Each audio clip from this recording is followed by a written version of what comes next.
Alô, dia 20 de julho de 2012, mais uma vez o programa Pulando a Cerca, que não tem pauta, não tem censura, não tem roteiro, é como a vida. O apresentador do programa sou eu, o médico Daniel Sutoriansky.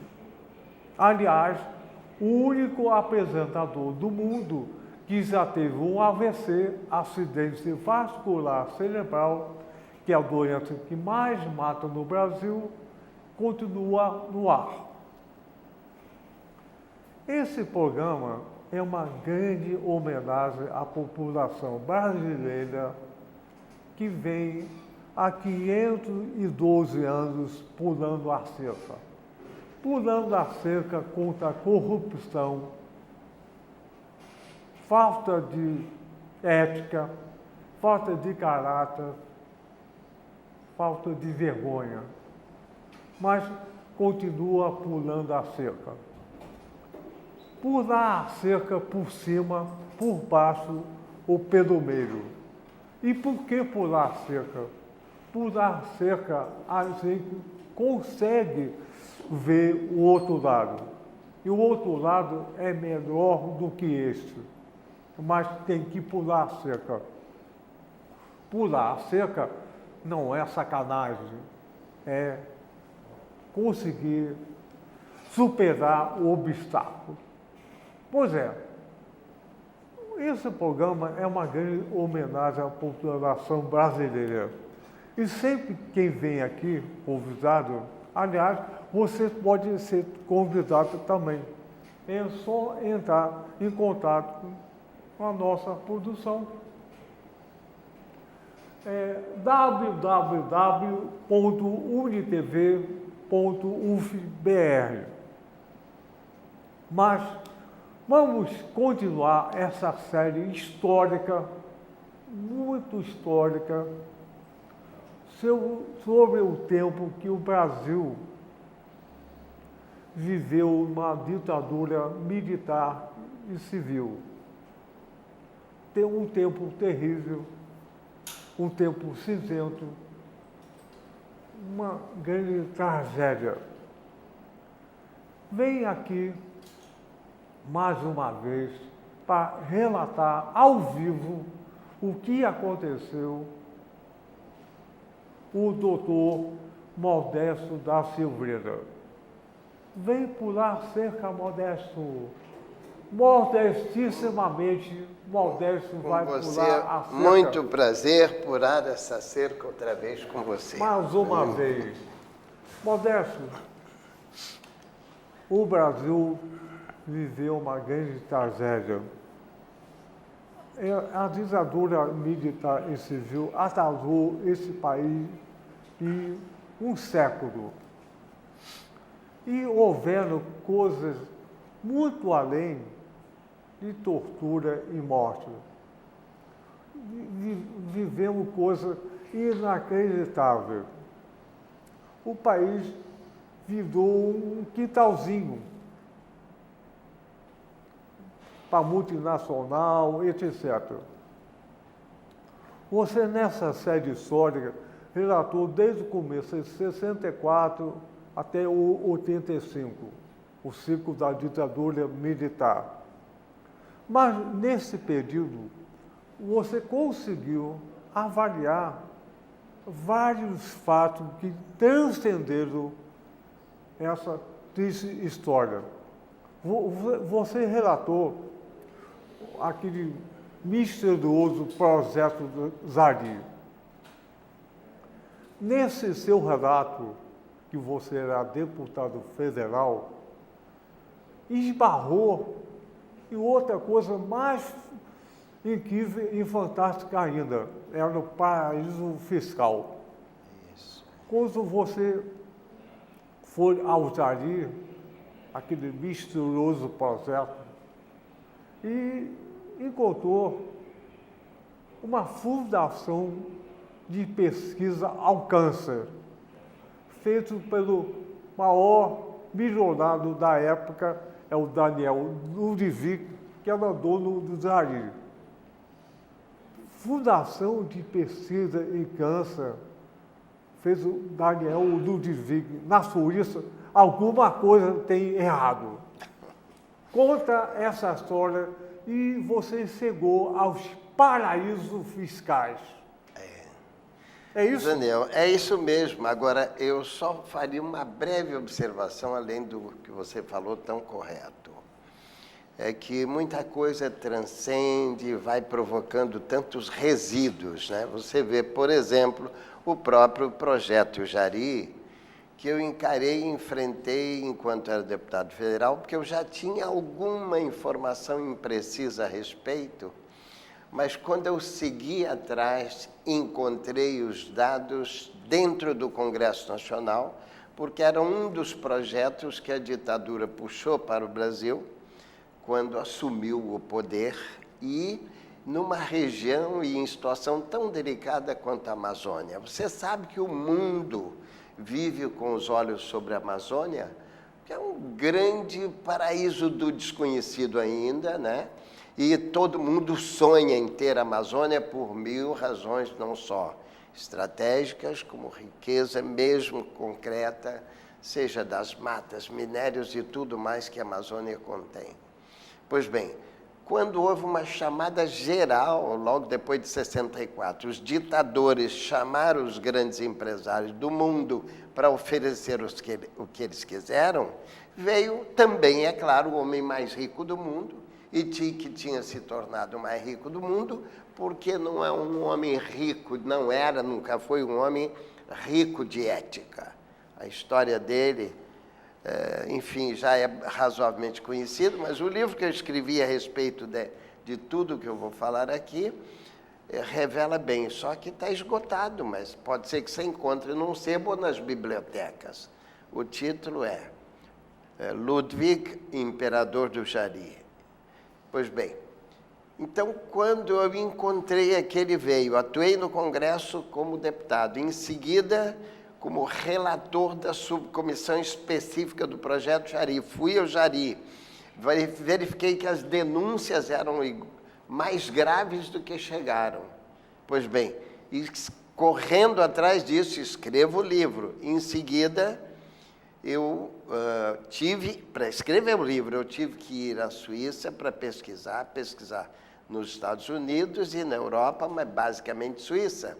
E lá, eu quero lembrar o seguinte, meu primeiro contato, por sorte eu tinha um amigo lá que até falava alemão, eu não falo alemão, e ele então me acompanhou, e chegando à parte velha de Zurique, ao endereço que eu tinha, que era correto, chegando lá parecia outra coisa, na parte velha, um prédio velho, não tinha indicação nenhuma de Fundação ou Instituto Ludwig ou Fundação Ludwig, não tinha nada.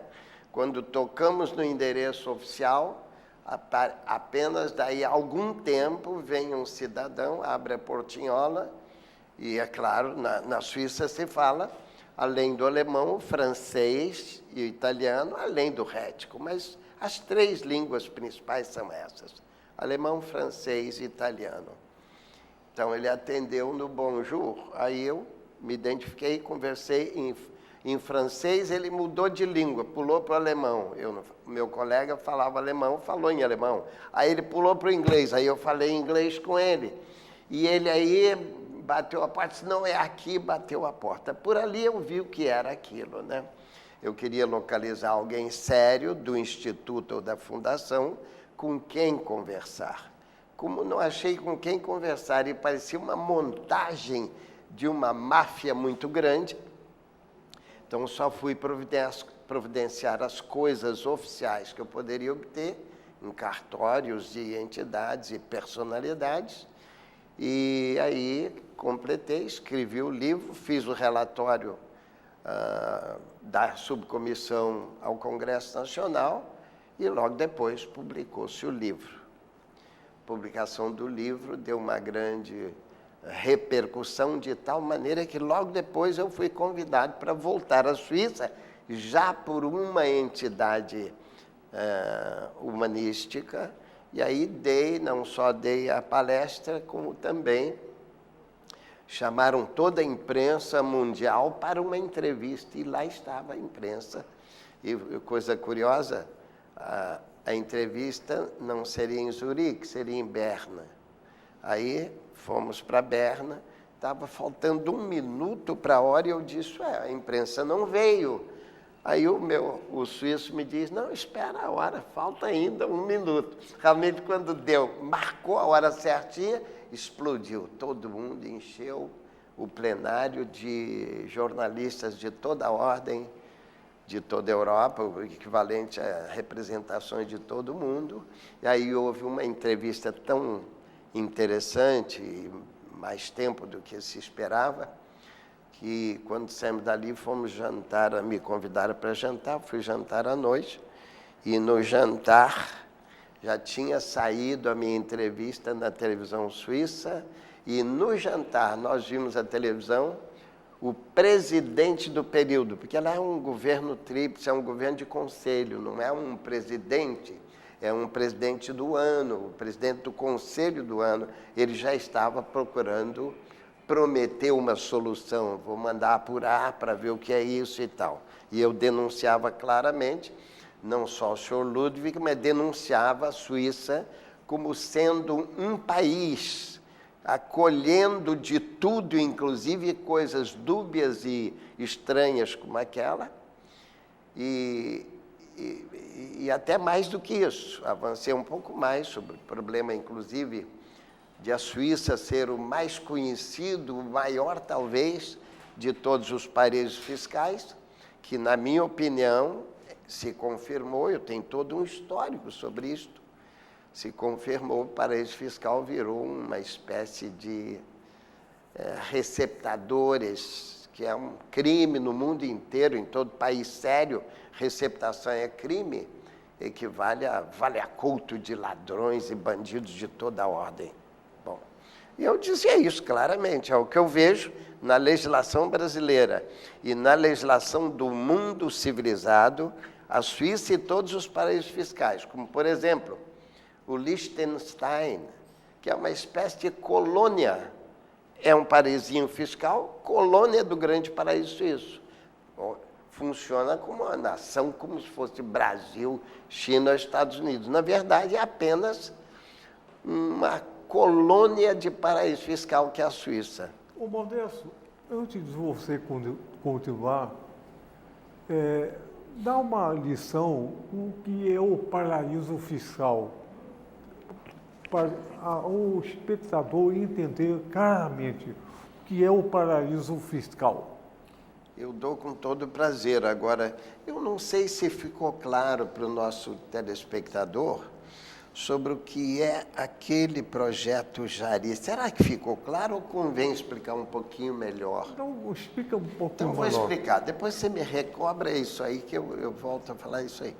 Olha, o projeto Jari foi uma concessão que a ditadura fez ao homem mais rico do mundo e cuja riqueza é questionável 1000 vezes.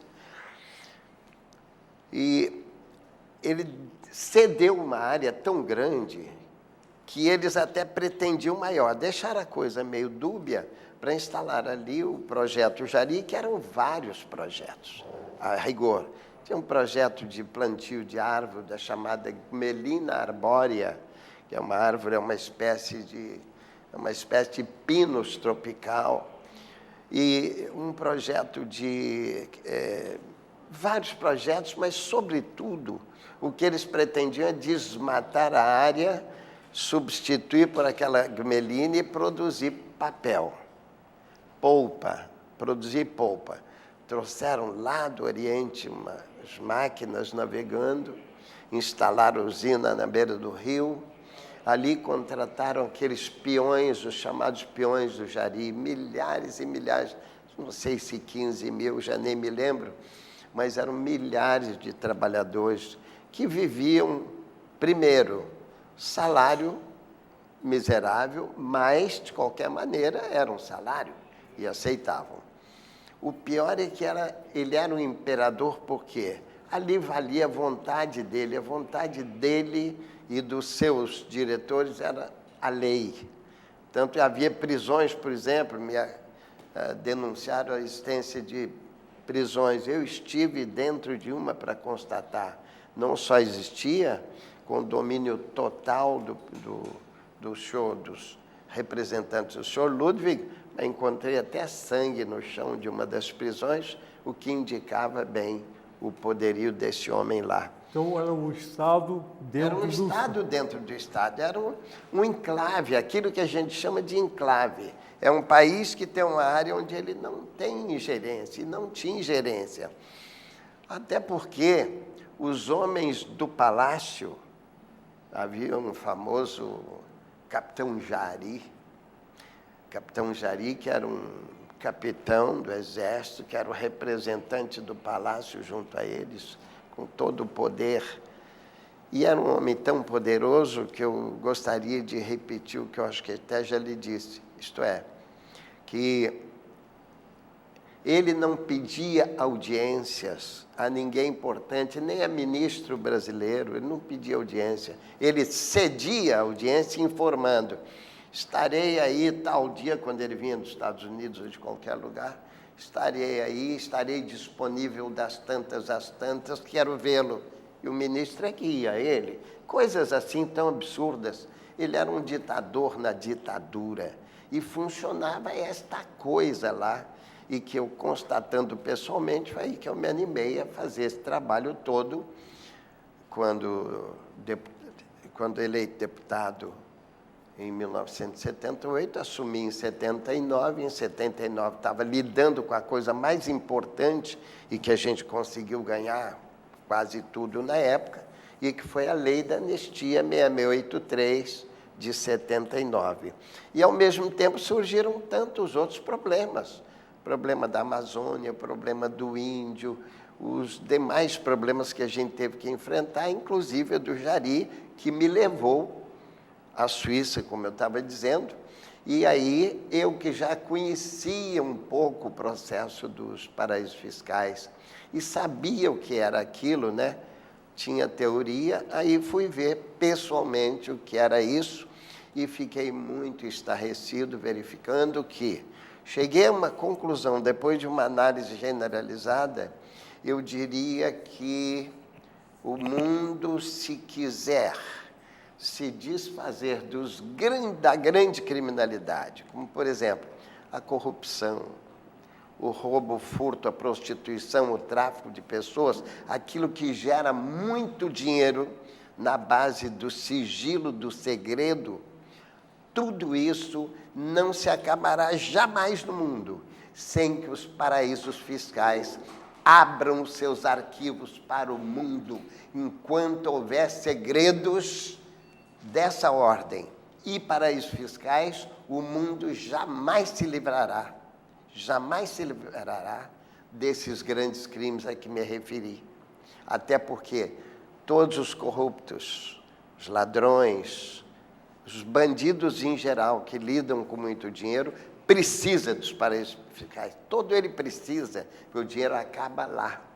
Qualquer desses banqueiros que são donos da Suíça, do Liechtenstein, de Luxemburgo, das ilhas do Canal, Ilha Man, Shark, etc., Bahamas e todos os paraísos fiscais são regiões possuídas por banqueiros, talvez com exceção da Inglaterra, em que quem é dona daquelas ilhas de paraíso fiscal dentro da Inglaterra, entre a Inglaterra e a França, aquelas ilhotas aí no canal, que eram ilhas que foram da França até 1066, foram da França, passaram numa guerra entre os dois, passaram para a Inglaterra.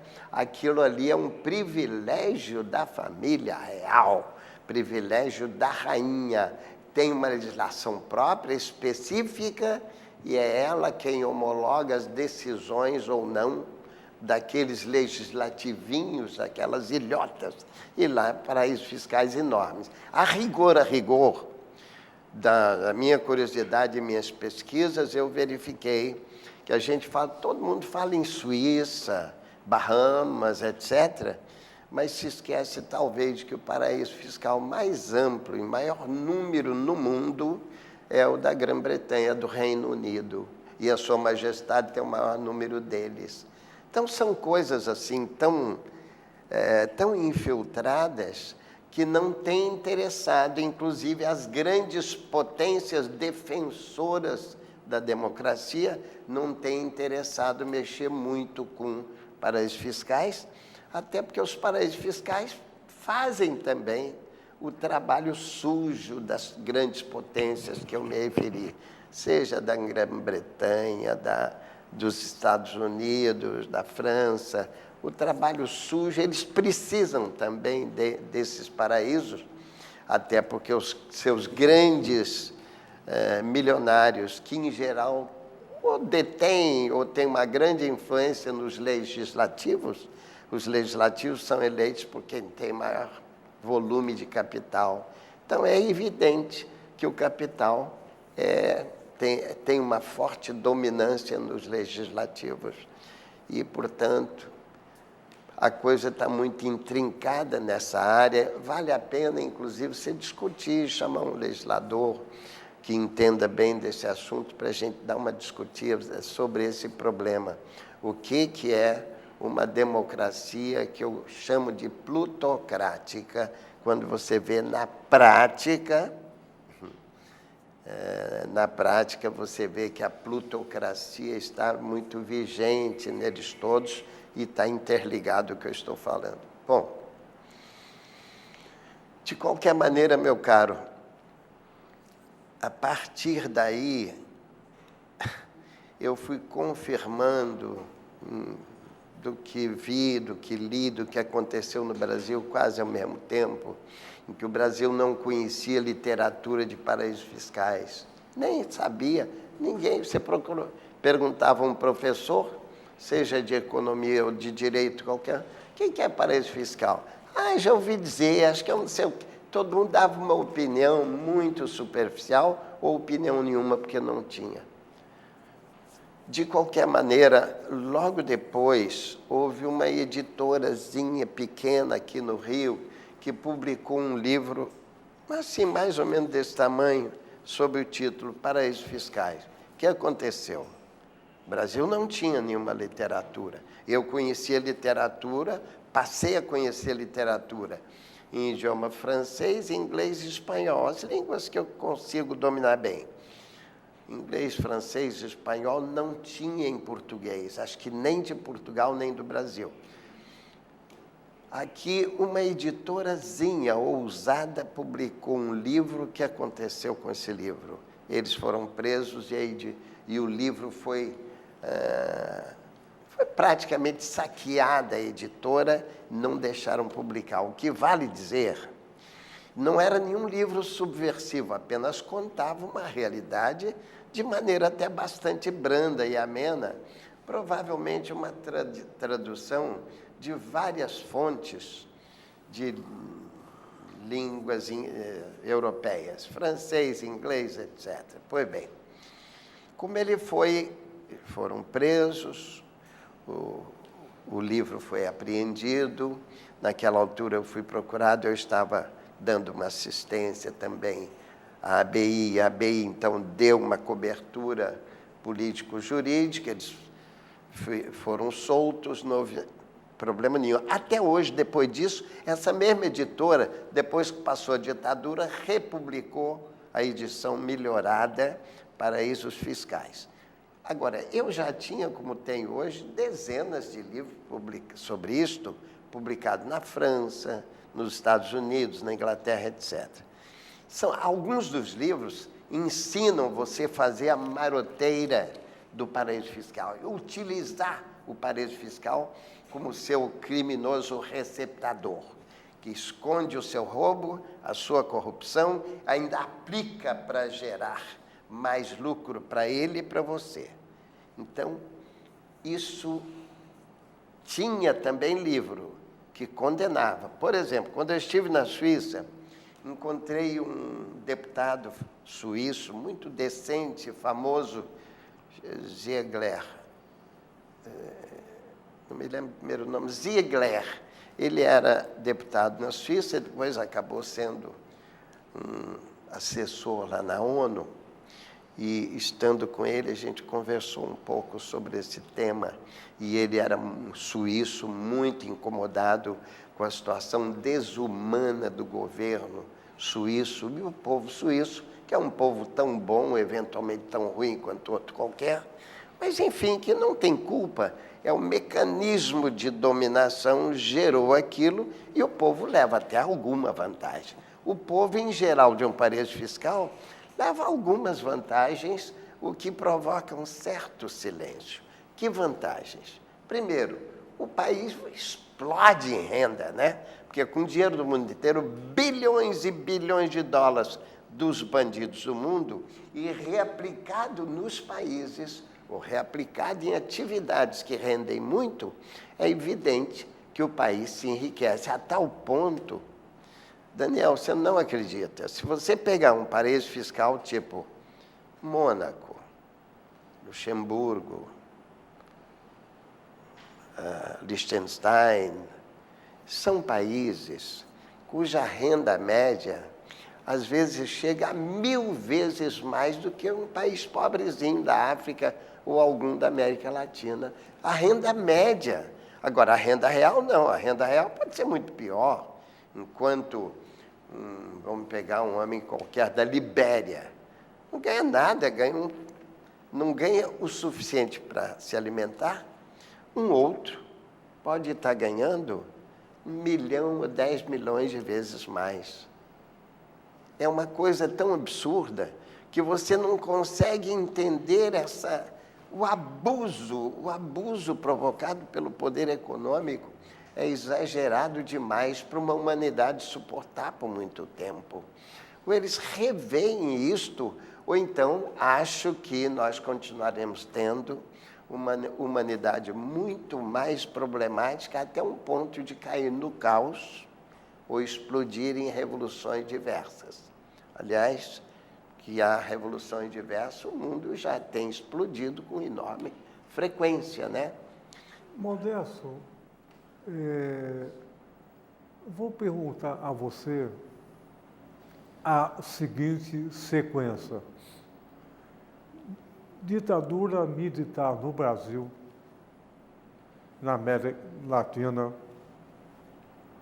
projeto Zari e paraíso fiscal. Nessa ordem, ditadura militar, paraísos fiscais e, no meio, projeto Zaris ou projeto Zari. Essa é a sequência histórica. Tem que haver uma ditadura militar, trazer um projeto que dá mais lucro que o paraíso fiscal e o lucro, ainda assim, fica no paraíso fiscal. E, nesse caso, o paraíso fiscal era uma fundação, olha que loucura, uma fundação de pesquisa ao câncer. Eu pergunto, o câncer é onde? Na ditadura militar, no Zaire, o câncer é onde? E nós vivemos esse câncer até hoje. Nós somos um quintal de paraíso fiscal. Daqui sai muito recurso para paraíso fiscal. O câncer. Onde está a pesquisa do câncer? Onde está o câncer, Modesto? Meu caro, o câncer ético está implantado e você percebe nitidamente. E muita gente quer lutar contra isso e luta contra isso, mas a resistência a qualquer mudança é muito grande. Eu creio que ainda pode demorar muito tempo até que a humanidade se veja livre de tudo isso que a gente está discutindo aqui. É claro que Para esses grupos, esses tipos de máfias financeiras e econômicas, é muito mais fácil e mais simples dominar tudo através de ditaduras, né? Porque em ditadura, primeiro você não tem a informação de que o povo precisa, porque a informação é controlada pela censura. Então, a ditadura facilita. Por outro lado, numa ditadura, desde que corrompido o ditador e o grupo de poder, você faz o que quiser ali, você faz o que quer. E o povo que reagir contra vai sofrer o que as nossas ditaduras sofreram. Desde a brasileira de 64 a 85, com as sequelas que existem até hoje, e o Jari é uma das sequelas, né? Outros, como você trouxe há poucos dias aqui, um deputado reeleito e que tem marcas no corpo das sequelas da ditadura, e não é um caso, são milhares de casos, né? E nos outros países da América Latina, a mesma coisa. Brasil, 64, Uruguai, 69, 70, Chile, 73, Argentina, 76. E os outros, Paraguai, então, já vinha de antes, acho que desde 54, e outras da América Latina em geral. E facilita a dominação, a corrupção e o lucro de quem está dominando o poder nessa altura. Então, isso é um tipo de câncer, câncer ético, câncer moral, e que é curável, mas que dá muito trabalho, como você está vendo por aí. Ô Modesto, vamos continuar. Uma ditadura militar não prende as pessoas, sequestra. Em geral é isso. Sequestra. Como sequestra a nacionalidade do país? É um sequestro da nacionalidade, da ética, do caráter e da cultura, da educação, da saúde. É um sequestro total. É um verdadeiro câncer. Não foi por acaso que o Daniel Ludwig, no seu sequestro habitual, cotidiano, fundou uma fundação de pesquisa ao câncer. O câncer, certamente, começava com ele.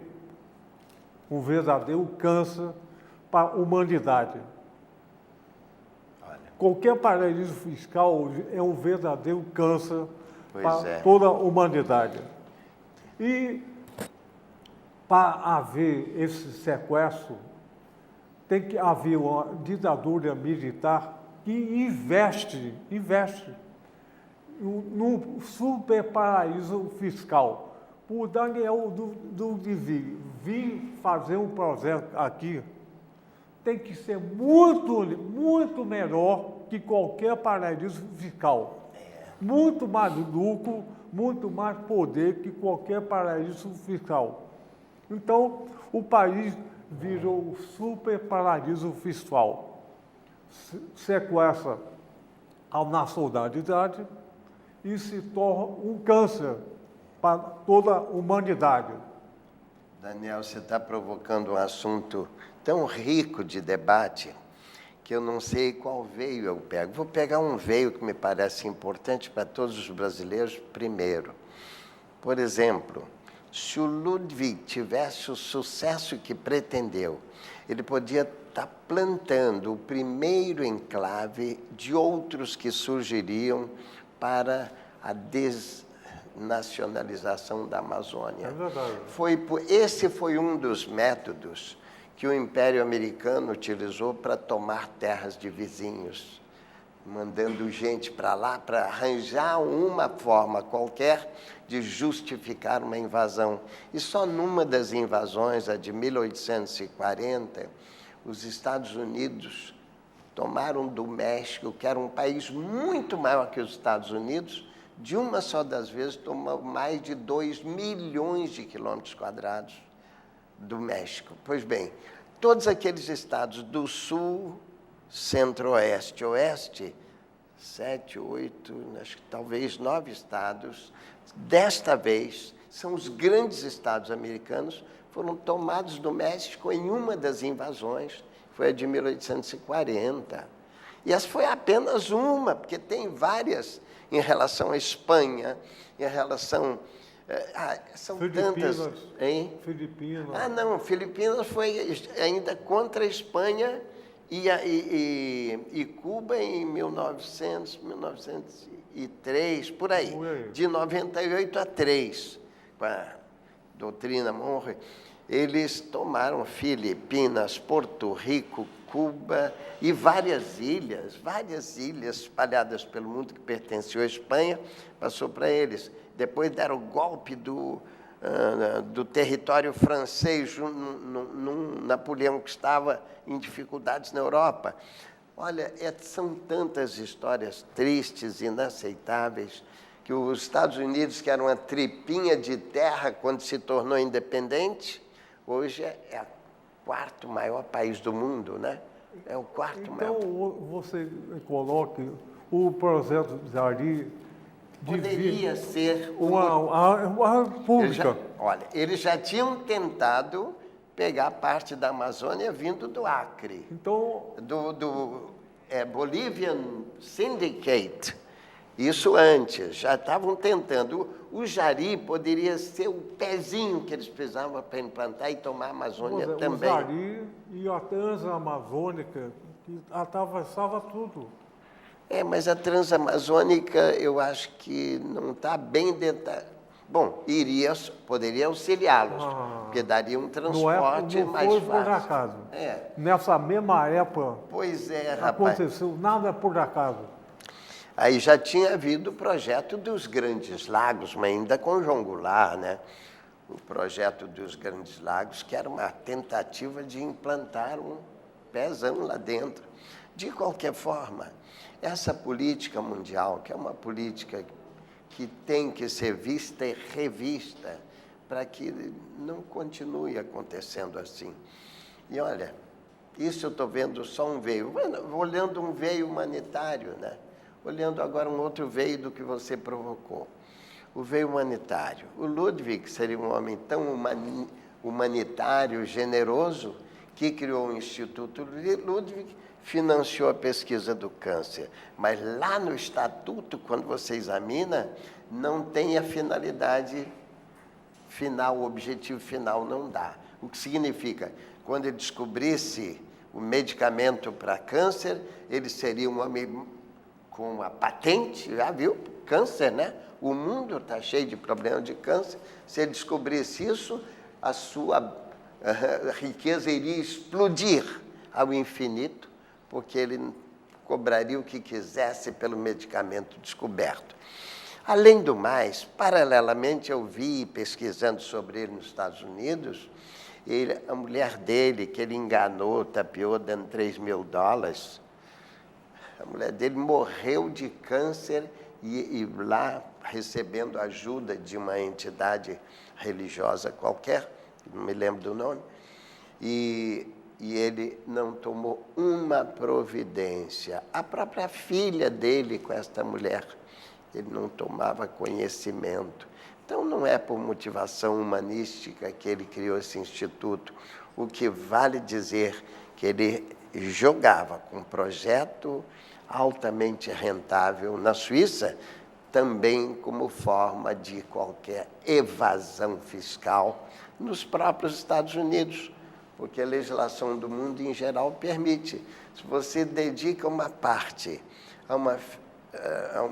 parte da sua renda, ele era o homem mais rico do mundo, tinha na época mais de $10 bilhões era o patrimônio dele, o que pode equivaler hoje a uns 50, 60, 70 bilhões de dólares. E ele pode, como no Brasil também pode, se você quiser evitar uma parte do imposto, pode, desde que você pegue uma parcela da sua renda e dedique, por exemplo, a um orfanato que seja reconhecido como tal pelo governo. Você baixa um pouco a alíquota do seu imposto de renda, né? para eles é uma forma de evasão, mas no fundo, atrás da fundação, tem uma finalidade absolutamente diferente do humanismo. O paraíso fiscal foi feito para evitar pagar imposto, pagar o correto. Você perguntava, o que é um paraíso fiscal? Então, dá. Bom, paraíso fiscal tem vários tipos e várias formas. Nenhum deles preenche tudo que todos os paraísos fiscais preenchem de vantagem ou desvantagem. Eles têm finalidades diversas, como que combinaram alguns, você explora mais essa área, eu exploro mais aquela. Tem paraísos simples, como, por exemplo, a própria Libéria, que é a rigor, uma colônia americana, o Panamá, que foi uma outra colônia americana, é um paraíso fiscal de quem? É um paraíso fiscal que não dá nenhuma vantagem ao seu povo, só aos empresários que registram seus navios lá.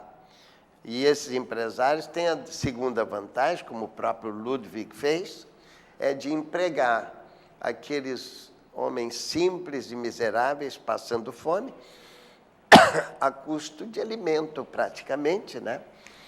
E aí dão a vantagem, não cobrar imposto daqueles navios, oferece várias vantagens. Então, o paraíso fiscal, por exemplo... Tem vários tipos, né? Vários tipos. Todo mundo que lida com droga, armas, crime, usa o paraíso fiscal para...